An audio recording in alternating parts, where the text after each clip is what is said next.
హైదరాబాద్ వేదికగా విపత్తు నిర్వహణపై ఎన్డీఆర్ఎఫ్, డీఆర్ఎఫ్ బలగాలు తమ సత్తా చాటాయి. నెక్లెస్ రోడ్డు వ్యూ పాయింట్ వద్ద సోమవారం భారీ మాక్ డ్రిల్ నిర్వహించారు.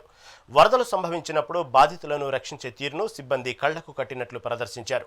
ముఖ్యంగా రిమోట్ కంట్రోల్ బోట్ల వినియోగం, గజ ఈతగాళ్ల సాయంతో మునిగిపోతున్న వారిని కాపాడటం మరియు అత్యవసర సిపిఆర్ నిర్వహణ వంటి అంశాలపై ప్రదర్శన సాగింది. ఎన్డీఎంఏ సలహాదారు సుధీర్ బెహ్రా, ఫైర్ డీజీ విక్రమ్ సింగ్ మాన్ ఈ కార్యక్రమానికి హాజరయ్యారు. ఇక ఇదే విషయంపై మరింత సమాచారం మా ప్రతినిధి హారిక అందిస్తారు. నెక్లెస్ రోడ్లోని వ్యూ పాయింట్ దగ్గర ఒక మాక్ డ్రిల్ చేశారు. అది హైదరాబాద్లో ఫ్లడ్స్ వస్తే ఎలా ఉంటుంది, అది కూడా దానికి ముఖ్యంగా అసలు ఏమేం టీమ్స్ పనిచేస్తాయనేది కూడా మనకు చాలా క్లియర్గా తెలుసు. అయితే దీనికి సంబంధించి హైడ్రా ఆఫీసర్స్ ఉన్నారు. సార్, మీరు చెప్పండి, ఈరోజు ఏమేం జరిగాయి అండ్ ఎందుకు ఈరోజు ఈ మాక్ డ్రిల్ ఏర్పాటు చేశారు? ముఖ్యంగా ఈరోజు ఎన్డీఎంఏ నేషనల్ వైడ్గా అనే వాళ్ళ కొలాబరేషన్తో ఈ ఫ్లడ్ రెస్క్యూ ఆపరేషన్స్ ఇక్కడ వ్యూ పాయింట్ నెక్లెస్ రోడ్ దగ్గర ఏర్పాటు చేయడం జరిగింది. ముఖ్యంగా ఏంటంటే ఈ అర్బన్ ఫ్లడ్స్ అనేది ఇప్పుడు క్లౌడ్ బర్స్ట్ వలన కానివ్వండి, ఈ క్లైమాటికల్ చేంజెస్ వలన కానివ్వండి, రెయిన్ ఒకే డౌన్ పోరింగ్ ఎక్స్ట్రాడినరీగా ఉంటుంది ఈ మధ్యలో. కాబట్టి తక్కువ స్పాన్ ఆఫ్ టైంలో ఎక్కువ రెయిన్ఫాల్ వచ్చినప్పుడు ఆ వాటర్ అంతా కూడా డెసిపేట్ అవ్వకుండా వాటర్ లాగింగ్ అవటం వల్ల ఈ ఫ్లడ్స్ వస్తాం, లేదంటే చెరువులు ఇలాంటి వాటర్ బాడీస్ అన్నీ కూడా ఎంక్రోచ్మెంట్స్ అయినప్పుడు ఆ వాటర్ అంతా కాలనీస్లోకి వచ్చి ఇనండేషన్ అవటం, ఇలాంటి వాటి వల్ల జనరల్గా అర్బన్ ఫ్లడ్స్ వస్తాయి. అవి వచ్చినప్పుడు మా టీమ్స్ ఆ దగ్గరలో ఉన్న మాకు ఈ సిటీ మొత్తం లిమిట్స్లో ఓఆర్ఆర్ మధ్యలో 51 టీమ్స్ డిఆర్ఎఫ్ టీమ్స్ పనిచేస్తున్నాయి వేరియస్ స్ట్రాటజిక్ లొకేషన్స్లో. అవన్నీ కూడా ఆ నియర్ బై ఏదైనా ఇన్సిడెంట్ జరిగినప్పుడు వెంటనే తక్షణం స్పందించి అక్కడ రెస్క్యూ ఆపరేషన్ చేయడం జరుగుతుంది.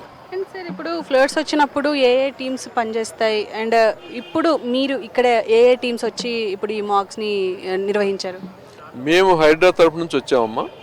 అలాగే వేరే డిపార్ట్మెంట్స్ కూడా, అంటే like NDRF, SDRF, fire, veterinary, electricity, medical and health వీళ్ళంతా కూడా పార్టిసిపేట్ చేశారు. మాలాగానే వాళ్ళు కూడా అన్ని వాళ్ళ సర్వీసులు ఈ యాక్టివిటీలో ఎలా అవసరమో వాళ్ళ కంట్రిబ్యూషన్ వాళ్ళు చేశారు. అండ్ ఫ్లడ్స్ వచ్చినప్పుడు, అంటే మనం రీసెంట్గా వర్షాలు మనకు చూసాం హైదరాబాద్లో ఎలా వచ్చాయో, అండ్ వాటర్ లాగింగ్ పాయింట్స్ కూడా మనకు ఉన్నప్పటికీ చాలా ఇబ్బంది అయ్యింది. అప్పుడు హైడ్రా టీమ్గా మీరు ఎలా రెస్పాండ్ అయ్యారు? మీరు ఎంతమంది పనిచేశారు? యాక్చువల్గా ఈ విధమైన ఫ్లడ్స్ ఎక్కువగా మనకి మాన్సూన్ సీజన్లో ఎక్కువ వస్తాయి. మాన్సూన్ సీజన్ అంటే మేబీ ఫ్రమ్ జూన్ నుంచి మొదలుపెట్టి నవంబర్ వరకు ఎక్కువ చాలా హై రేంజ్ ఆఫ్ కాల్స్ వస్తాయి. వాటికి మా టీమ్స్ నిరంతరం డే అండ్ నైట్ 24 అవర్స్ పనిచేస్తూ ఉంటాయి. కంట్రోల్ రూమ్ 24 అవర్స్ పనిచేస్తుంది. దానికి వచ్చిన కాల్స్ అన్నింటినీ కూడా ఏరియా వైజ్గా మా టీమ్స్ అటెండ్ అయ్యి వాటిని క్లియర్ చేస్తూ పోతూ ఉంటాయి. అండ్ సార్, ఇప్పుడు దీని ముఖ్య ఉద్దేశం ఏంటి? అంటే ఈ డ్రిల్ ఏర్పాటు చేయడానికి ఉద్దేశం ఏంటి?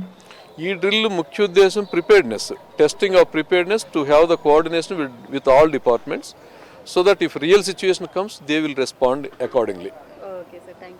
సో ఇది మొత్తానికి ఇటు హైడ్రాతో పాటు ఎన్డీఆర్ఎఫ్, ఎస్డీఆర్ఎఫ్ ఇటు పూర్తిగా ఇక్కడ మాక్ డ్రిల్స్ ఏర్పాటు చేసిందని చెప్పుకోవాలి. అయితే దీంట్లో ఏదైతే మనం మాట్లాడుకుంటున్న ఇప్పుడు మాన్సూన్ సీజన్లో వచ్చే విపత్కర సిచ్యువేషన్స్లో ఎలా రెస్పాండ్ అవ్వాలి, అలాగే ఇటు టీమ్స్ ఎలా పనిచేస్తాయి అనేది పూర్తిగా ఒక సమగ్ర మాక్ అయితే చేశారు. అయితే దీన్ని ఒక కంపెనీతో కొలాబరేట్ అయ్యి ఇక్కడ పూర్తిగా చేసినట్టయితే చాలా క్లియర్గా తెలుస్తుంది. కెమెరామెన్ భానుతో హారిక, హైదరాబాద్.